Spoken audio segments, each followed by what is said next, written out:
Very warm good morning to all my dear students. So, welcome back to economics class, and this video is for the student of class 11, and today's topic is organization and entrepreneur. So, organization and entrepreneur. So, you can see your first line. Organization means establishing coordination among land, labor, and capital. This is the very important line. Organization means establishing coordination among land, labor, and capital. So the main purpose of organization is to coordinate land, labor, and capital. Production, here you can see production does not takes place if land, labor, and capital are present. So these three factors of productions will have to be coordinated and used in the process of production. So simply land, labor, capital alone cannot be used to produce. Okay, it is coordinated in such a manner so that we can use it in the production process. So very first important thing is that land, labor, and capital must be coordinated properly for the productions. Now second point is organization. The organization employs labor, land, and capital in the process of production. So it is organization who employ, it is organization who coordinate the labor, land, and capital in the process of production.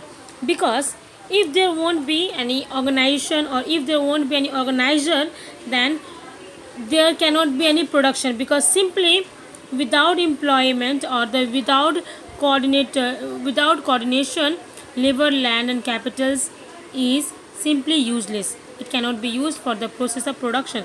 So to produce any commodity, for the process of productions, organizations must employ the land, labor, and capital.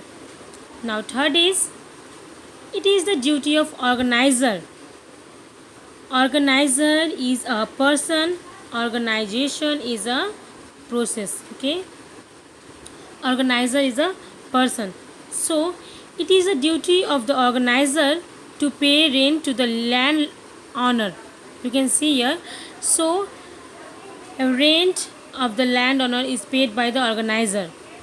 Wages to the laborer. So if an organizer is hiring any labor, then he has to pay the wages for his laborer. And the interest borrowed on borrowed capital to the owner of the capital.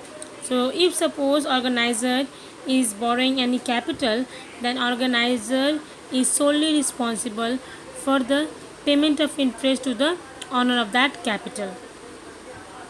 Now fourth is, organizer may be an individual or may be an institution. If an individual acts as an organizer, he is known as entrepreneur. So you can see here, organizer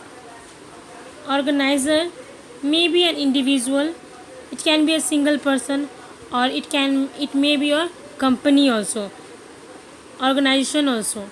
So if organizer is a sole individual, if he is a sole person, individual, single person, then if that such individual acts as an organizer, then he is known as entrepreneur. So individual, if the organizer is an individual, then he is known as entrepreneur. So if an individual acts as an organizer, he is known as the entrepreneur.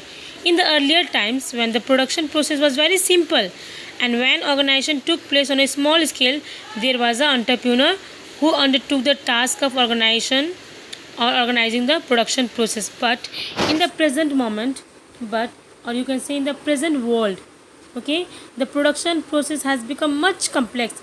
It is very much complicated, and the scale of production has also increased, and the quantity of production, okay, scale of production has also increased. For this reason, different institutional forms of organization have been involved. For example, partnership partnership type of organization, cooperative type of organization, there is also joint joint venture, and there are many more companies, okay. So due to this today's world, or you can say modern world, due to the complexity, okay, there is a different kind of organizations. So that's why it is not an individual person, so we cannot say a entrepreneur. That's why it is called a organization. If it is act by an individual, then we can say that particular organizer as a entrepreneur. I hope you all understood. Thank you so much, my dear students.